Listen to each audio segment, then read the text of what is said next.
Swayam Prabha. Digital India. Educated India.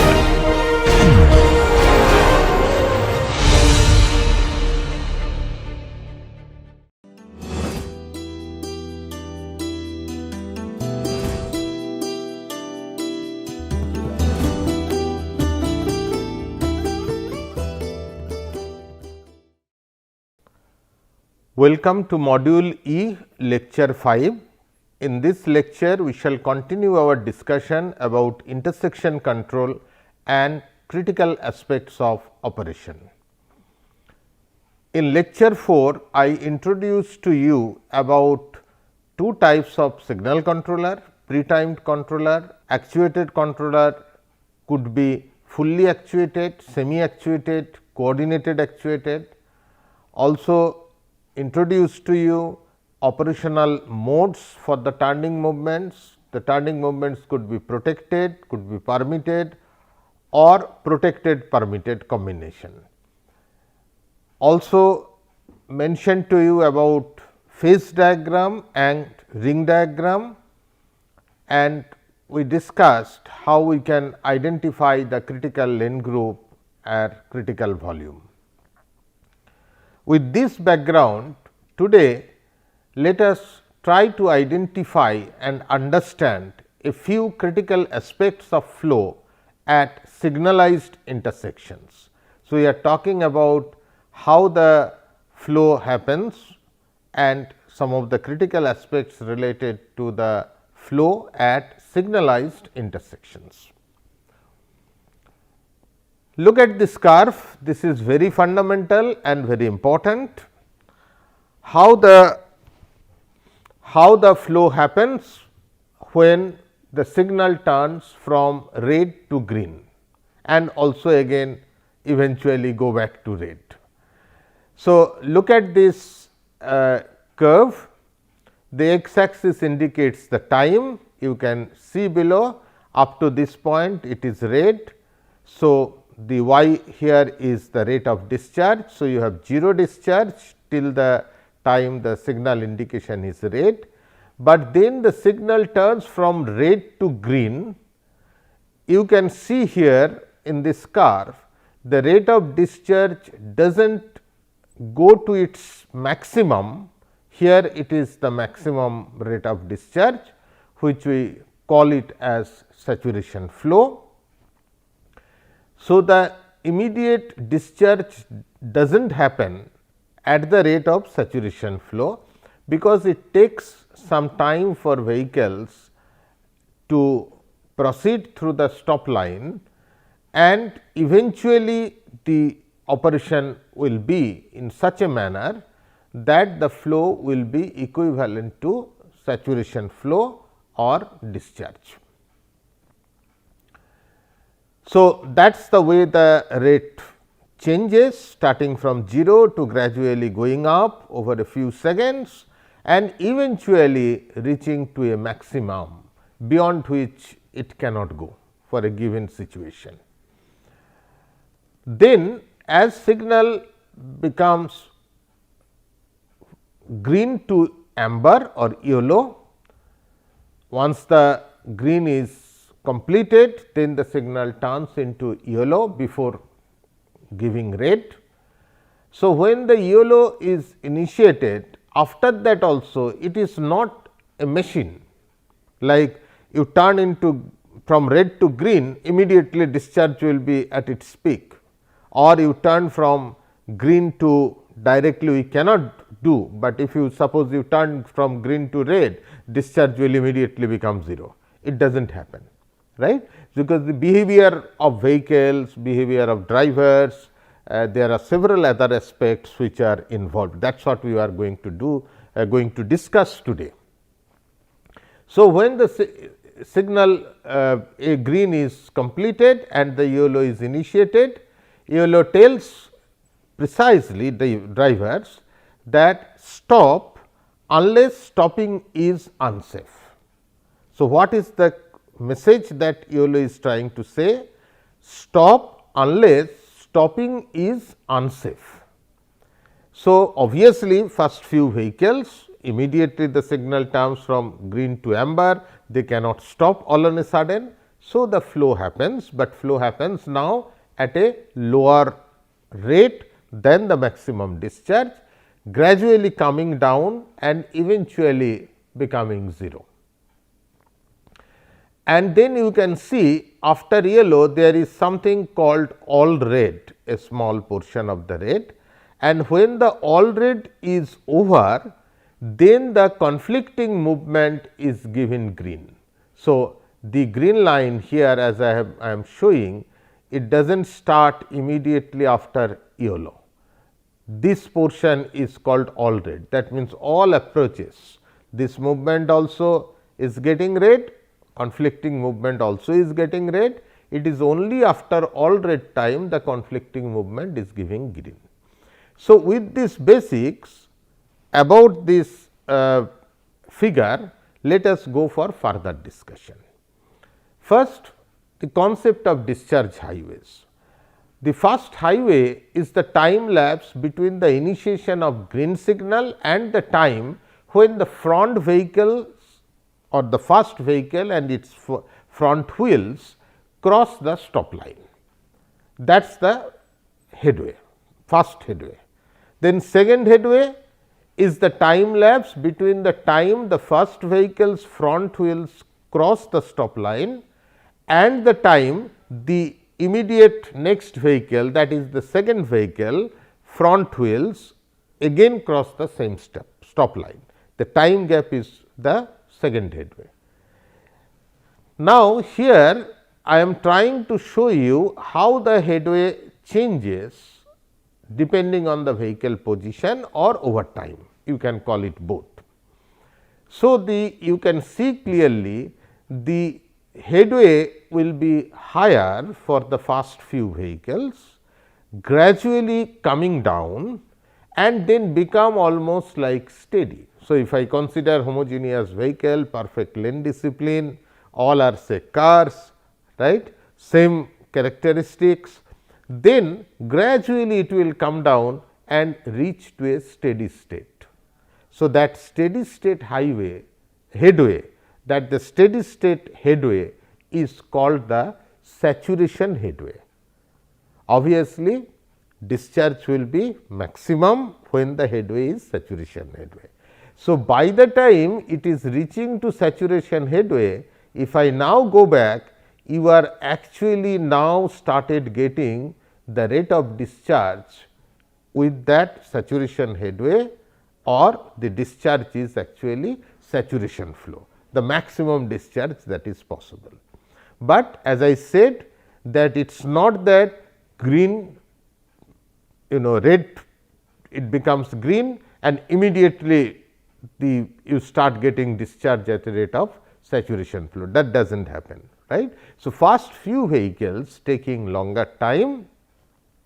So, your discharge is not in the beginning at the rate of saturation flow, but over a period of time, a few seconds, a few vehicle moves, then it becomes steady, the headway becomes steady and the corresponding discharge become the saturation flow rate or the maximum flow rate. So, here is the concept of saturation headway and saturation flow. As I said, the constant headway achieved by the stored vehicles in queue after the signal turns green is referred to as saturation headway. Eventually, the headway becomes stable and constant more or less, and that time it is called saturation headway. So, every vehicle, now if every vehicle consumes the constant headway equals to saturation headway, and if the signals are always green, then the flow will be saturation flow. That means, the flow what you will get corresponding to saturation headway is the maximum flow that is possible, and that is called as saturation flow. The saturation flow rate, the saturation flow rate in effect, the capacity of the approach lane or lane groups if they were available for use all the time, that means if the signals are always green. That means what we are trying to indicate, suppose you have enough vehicles approaching the intersection and the signal is always green, right. Then what is the maximum discharge you will get? You will get discharge at the rate of saturation flow. See, it is almost like capacity of the approach lane or lane group. Okay. Now, this is the theoretical movement capacity if one ignores that the fact that the movement is shut down by rate for some of the time. But what I said is steadily it is green, that does not happen, because it is signalized intersection, the conflicting movements we are segregating by time. So, obviously, if there is a green, after some time it will become red, again after some time it will become green. So, continuous green will not happen, right. So, it is some kind of indication that what maximum discharge is possible, at what rate the discharge is possible from the approach lane or lane group. Saturation flow obviously is 3600 by H. If we can say saturation headway is in second per vehicle, then how many vehicles can be discharged in 1 hour? 3600 by saturation headway, that is the number of vehicle that can be discharged per hour and per lane. Let us consider the lane grouping. So, this is the way we can get the saturation headway. Now, the concept of lost time. What we have said that the reasons are known, that the first few vehicles the headway will be higher, gradually that headway will come down and then becomes a stable headway. So, you get the saturation headway that time, but initial few vehicles take longer time, right. So, the incremental headway above the saturation headway, suppose the saturation headway is x second and you have got the headway as x 1 second.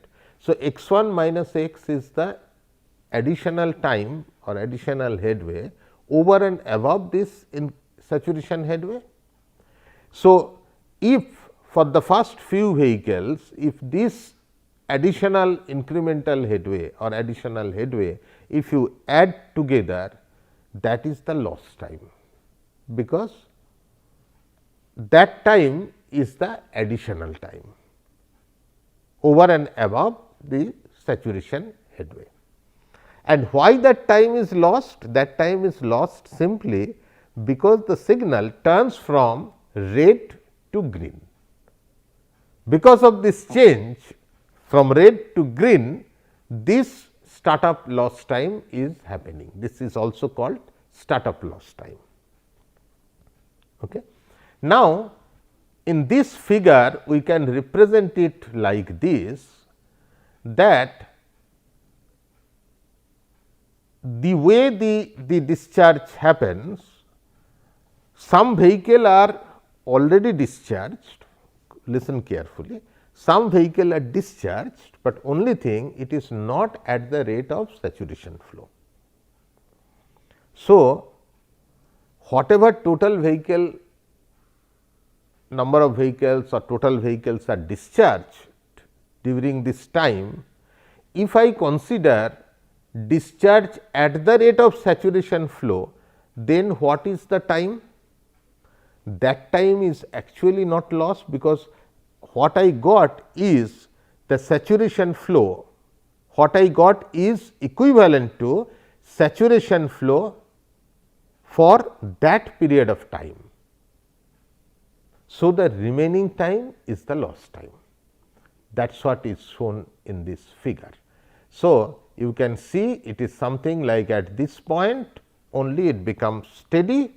So, till this time whatever vehicles are discharged, as if it is equivalent to some time at the rate of saturation flow, and therefore, this initial time is lost. Okay. Why it is lost? This is lost because of the transition of the signal from or change of the signal indication from red to green. And how we can quantify this? How much is lost? Now, for the first few vehicles, the additional headway time over and above the saturation headway, because our expectation is saturation headway, we get the maximum discharge there with that headway, but it is above the more than the saturation headway. So, you add up for the first few vehicle all this delay, and that gives you the startup loss time. Clear? Now, there is also something happening at the other end when the signal or the green time ends. Now, as the green phase ends, YOLO is presented and approaching drivers prepared to stop. Why we are giving YOLO or amber? Just imagine, as I said, it is not a mechanical system that you change the switch and immediately things will, discharge will stop. It cannot happen. Vehicles are approaching, it was green, suddenly it becomes red. So, what will happen? Many vehicles will not be able to stop safely, right? Because all on a sudden you cannot stop, and even if you stop, there may be crash because of that. The vehicles which is following you may come and crash, may happen. Or you will cross it, you are crossing it in red, which is again not permitted, which is not legal in a sense, right. So, the YOLO is presented before it comes to red. So, during the initial portion of the YOLO, drivers who are unable to stop safely enter the intersection to cross.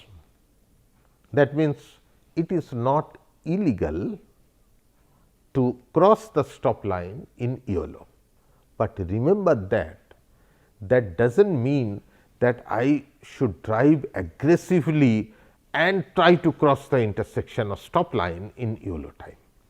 That is not right, and that is in fact unsafe. The spirit or the reason for giving this YOLO must be understood correctly.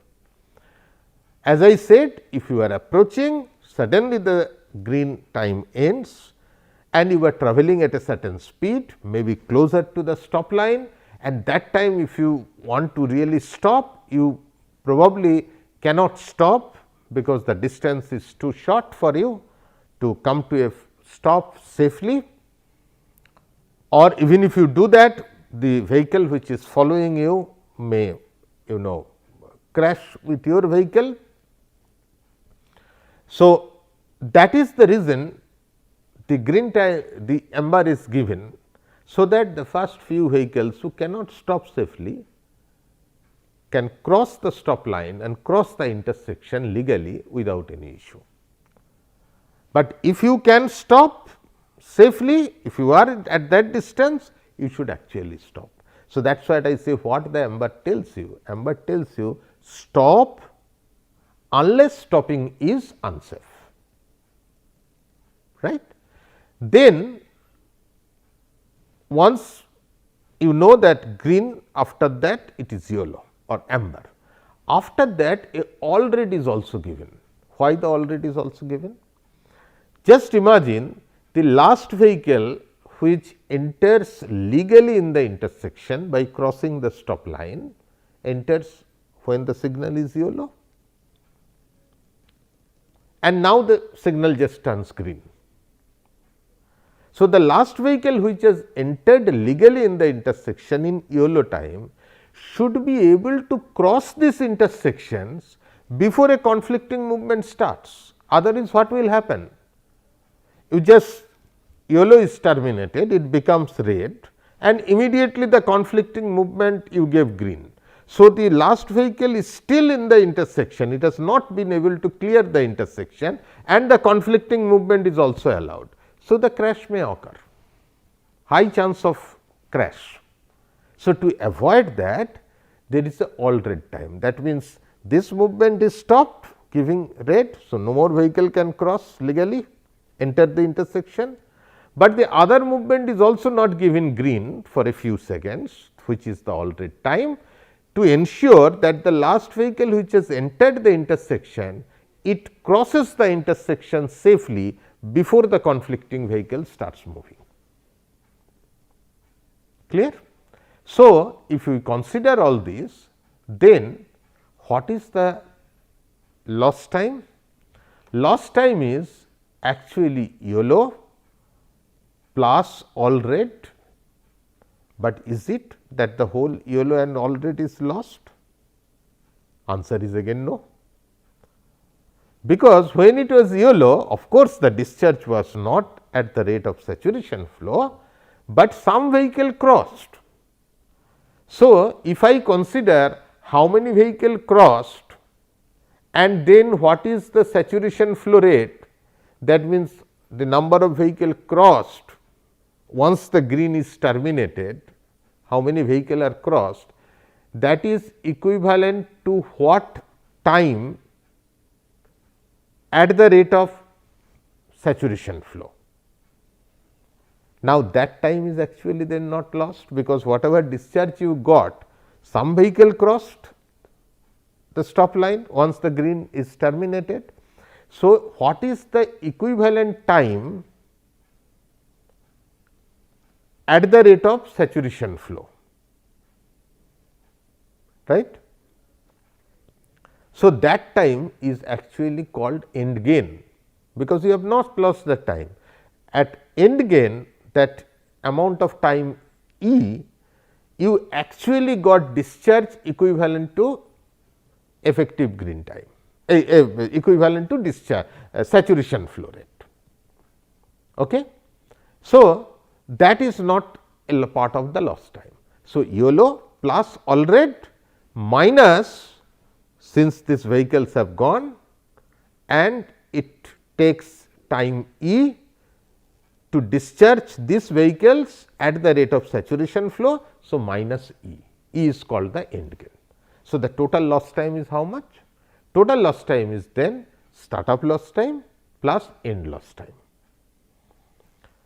As the startup lost time is happening, because the signal is changing from red to green, the same way end lost time is happening, because the signal is changing from red and again going back to changing from green and again going back to red.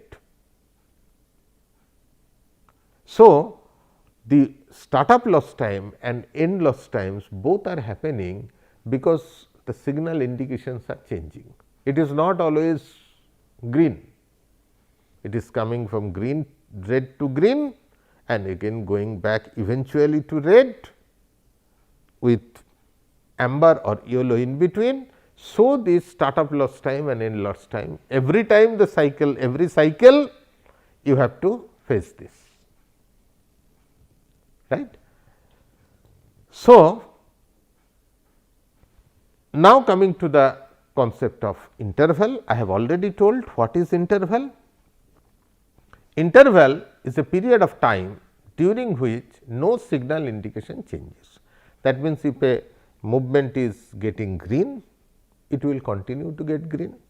If it is getting red, it will continue to get red for some time, and that period of time is called interval. So, the interval could be green interval, it could be red interval. Okay. So, what is the green interval? Green interval is the duration of green associated with the phase. A green indication is displayed for this duration. That means, we are designing the signal, take a particular phase, a particular movement, you are giving green indication for that movement for some time. That is the green interval. But then it is equally important now to understand the concept of effective green interval. Why it is green interval and different from effective green interval? These two are not same. Why they are not same? Go back to this figure again. This is the whole green time that is given. Now, out of this green time, because of the, and also considering the amber and all red whole period, how much you are actually getting discharge at the rate of saturation flow, that is not same as the given green time. That means, signal may be green for certain seconds, but you are not getting discharge at the rate of saturation flow for all that green time what you are giving as signal indication, because of startup loss time, because of clearance or end loss time. So, it is important to understand the concept of effective green. So, what is the effective green? The time during which a combination of traffic movement is considered to proceed effectively at the saturation flow rate.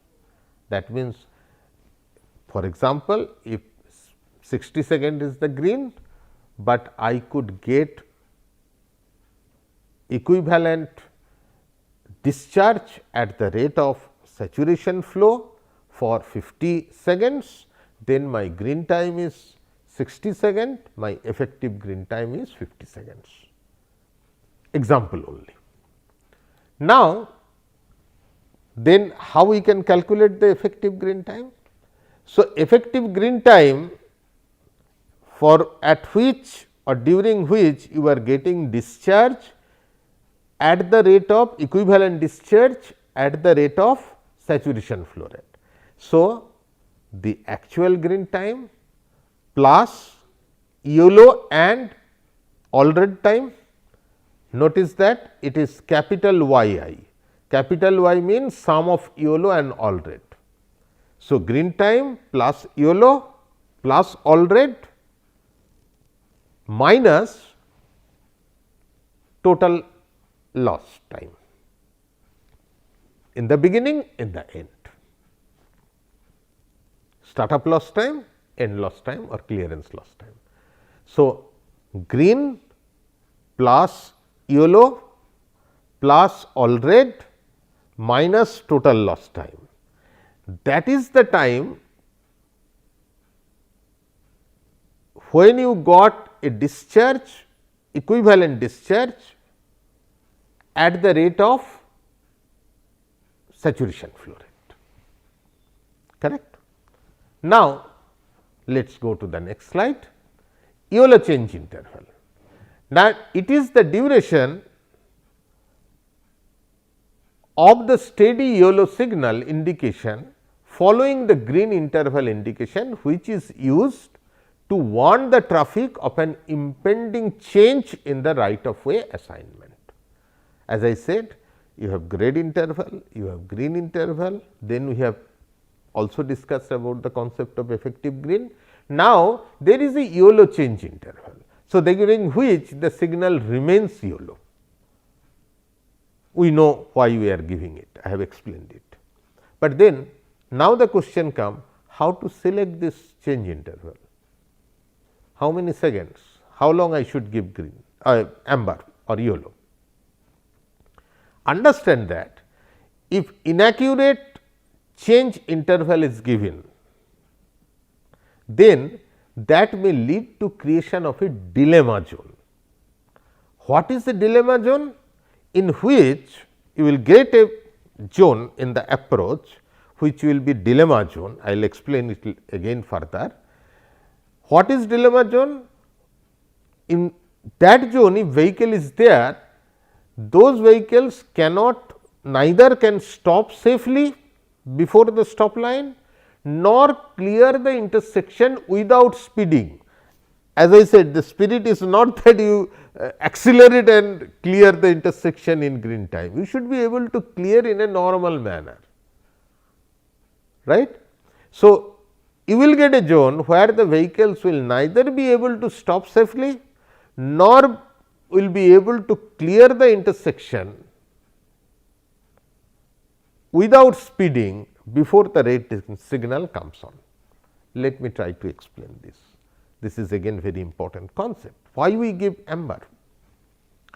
So, the change interval time period that guarantees that an approaching vehicle can either stop safely or proceed through the intersection without speeding. So, the change interval is for that, to assure that the vehicle can either stop safely or can proceed through the intersection safely without speeding. Let us consider that this is the stop line, this line, this is the stop line. Now, let us consider this is location, kindly follow my arrow, right, kindly follow the arrow. If a vehicle is here, based on the approach speed, this is the required stopping distance. That means, a vehicle which is here at this location, if the vehicle applies brake in a normal manner without any aggressive braking, in a normal way, comfortable way, safe way, then the vehicle will be able to stop at the stop line without any problem. Okay. So, any vehicle which is either here at this location or behind in the queue, all should be able to stop safely, but any vehicle which is within this green area, not at the end, but somewhere in between or front or somewhere within this green shaded area, will not be able to stop safely within the stop line, because the required stopping distance will be higher than the available distance. Now, for a given green, for a given amber time, suppose whatever yellow time we have given, it is maybe which a vehicle which is here, okay, up to that vehicle, the vehicles can cross the stop line in green time, in amber time or yellow time, and then any vehicle which is on the red area will not be able to cross the stop line in the available amber time,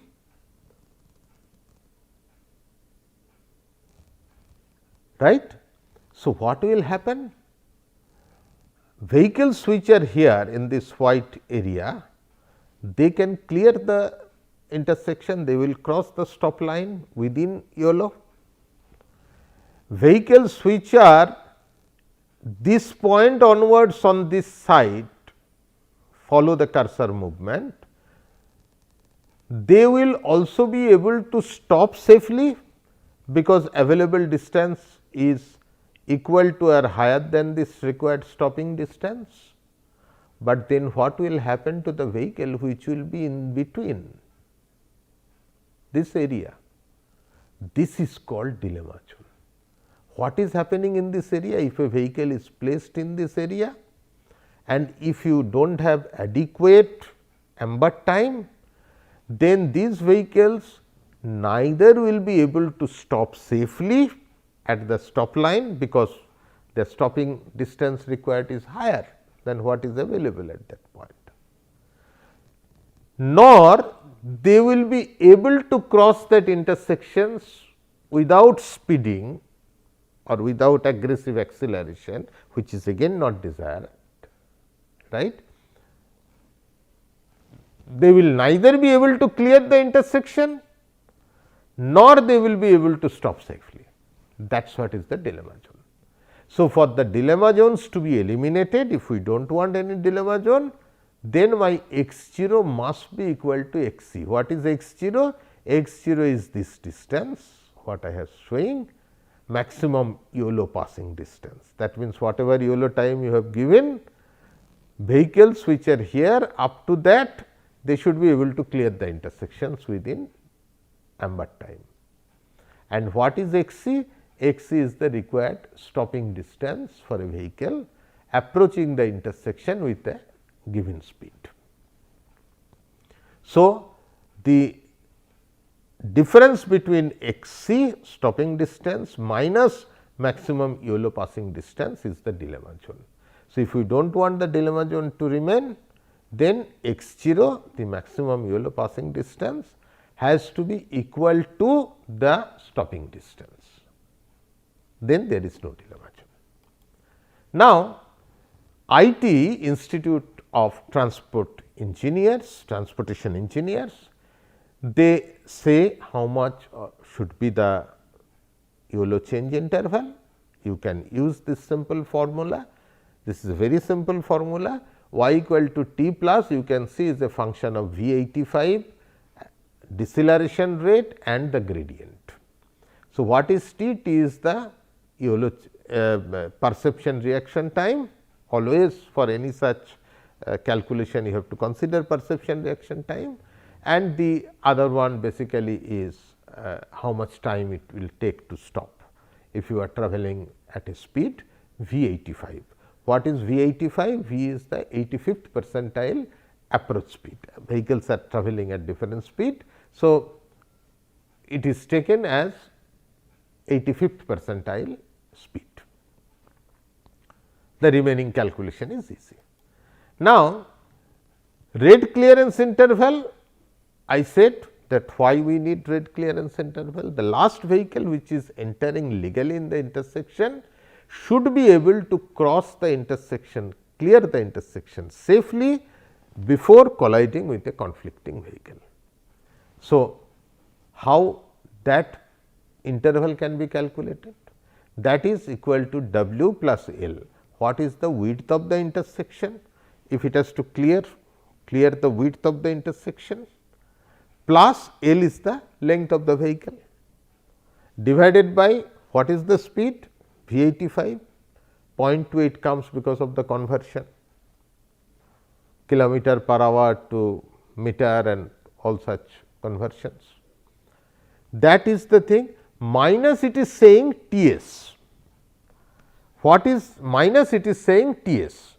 What is T s? T s is the conflicting movement startup delay. As I mentioned earlier, you give green does not mean the first vehicle immediately goes, that is a startup delay. I said that startup lost time, end lost time. So, startup lost time I have explained very clearly. So, T s is the conflicting movement startup delay, not that immediately. So, that minus of that startup delay, because if you require this W plus L by 0.28 V85, then you know even if after this you gave green, then also because of the startup loss time, the movement will start after T s second. So, you can actually give the green in this after this all-red time. So, all-red time could be W plus L by 0.28 V85 minus T s. T s is the conflicting movement startup delay. Now, let us take up a small problem. Suppose determine the YOLO change and rate clearance interval for north south and east west approaches. Assume average length of the vehicle is 6 meter, deceleration rate of 3 meter per second square and perception reaction time is 1 second, entry delay is also 1 second. And here the north south approach, east west approach, the median width, the number of lanes, how many lanes are there of 3.5 meter width, and what is the V85, 85th percentile approach speed is given, and grade is also given if any. So, with this how we can calculate the YOLO change and rate clearance interval for north south and east west approach. Now, let us consider what is the width of east west approach. East west approach, if you take, the median width is 0 and there is 2 lane to 2 into 3.5 7 meter. Remember this 7 meter who will cross, who has to cross? A vehicle from north south approach. So, any vehicle which is moving north south has to cross this east west width. Similarly, what is the width of the north south? It is 5.5 meter median plus 4 traffic lane into 3.5. So, 19.5 meter. So, this 19.5 meter north south approach, who has to cross? Any vehicle trying to move from east to west or west to east, that east to west movement vehicle has to cross this width. So, accordingly for north south approach, what is the required time? Perception reaction time plus the remaining calculation is simple. Here you can get 3.8 second, all rate is almost 0, and here for east to west approach the y value is 2.88 second and all rate is about 1 second. But then IIT recommends minimum and maximum value for the YOLO change interval are 3 and 6 second respectively. So, minimum value of the rate clearance interval also is 1 second. So, accordingly for north south approach, what y value YOLO interval what you give? You got here 3.8 which is well within 3 to 6 seconds. So, you keep it 3.8 plus 1 second, right, for north south approach. Why 1 second? Because although it is 0, but as we said that minimum rate clearance is 1 second. So, you give that. Similarly, for east to west approach 3 plus 1 equal to 4 seconds. Now, how the capacity of intersection or lane group can be decided? Now, the capacity is saturation flow into G by C for that approach, because saturation flow is always if the signal remains green all the time, but actually the effective green is G I and effective green is so many seconds out of the signal cycle of so many seconds. So, the capacity of a lane or lane group I is equal to saturation flow rate for that lane group or lane group multiplied by G I by C. G I is the effective green time, okay, because we are talking saturation flow rate. So, it is the effective green time for lane or lane group I divided by the signal cycle. So, same way consider a movement at a cycle signalized intersection with the following known characteristics: cycle length 60 second, green time 25 second, YOLO plus rate is 4 second, saturation headway 2.4 seconds per vehicle, startup loss time 2 second, clearance loss time 1 second. Now, then what is the capacity per lane for approach? So, saturation flow is how much? 3600 by headway is given here 2.4 seconds. So, you know that saturation flow is 1500 vehicle per hour per lane. What is the total loss time? Startup loss time is 2 second, clearance loss time is 1 second, so total loss time is 3 second. Then what is the effective green time? Actual green time is 25 second plus YOLO plus all rate is 4 second minus the total loss time minus 3. So, 26 second. So, what will be then the capacity of that lane group? It is 1500 into effective green time 26 second divided by the cycle time 60 second. So, it is 650 vehicle per hour per lane. Now, before we close, let us try to understand that different types of arrival of vehicle at intersection. This is very important, because an intersection, consider a given approach, it is not always green. It is sometimes green, sometimes YOLO, sometimes red, or YOLO is just a transition. If we ignore that for this discussion, then only sometimes it is green and other time it is red, any approach. So, if larger share of the vehicle can arrive the intersection during the green of that approach, then they will be able to cross the intersection without stopping. The delay, overall delay will be less, for average the vehicle delay will be less, because larger share of vehicle will be able to take advantage of the green time. So, how the vehicles are arriving? Whether larger share of the vehicle is arriving in the green time, larger vehicle are arriving at the beginning of red time, beginning of green time, when they are arriving. Based on that, the arrival type is decided, and the progression quality, how the vehicles are progressing through a series of intersections, right, on a major corridor, that is decided. So, we used the arrival type to describe the quality of progression of vehicle arriving on each approach, and it is the platoon ratio that is used to quantify this. So, platoon ratio is used to describe the quality of signal progression for the corresponding movement group. How the platoon ratio is quantified? It is equal to P, capital P. P is the proportion of vehicle arriving on green.